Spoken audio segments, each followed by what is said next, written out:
אנחנו נזכור. בקרוב תזרח השמש, נדע ימים יפים מאלה, הלב נלחם בדאגות, כולם יחזרו הביתה, נחכה להם למטה, הלוואי נדע בשורות טובות.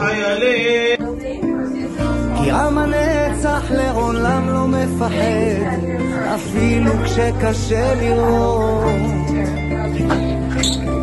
כולם ביחד, אף אחד פה לא בודד, שישרפו המלחמות. עם ישראל חי,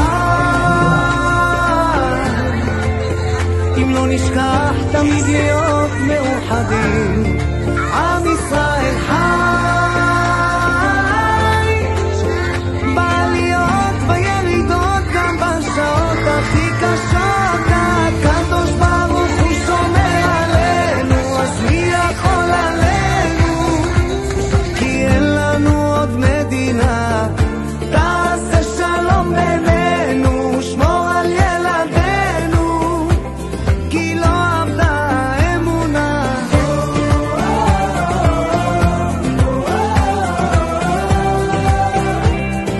עם ישראל, עם ישראל חי.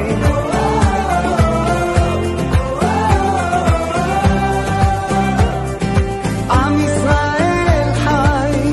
אור ארצי נחלתנו, לא תיפול כעת רוחנו, מסביב ברזל של חרבות.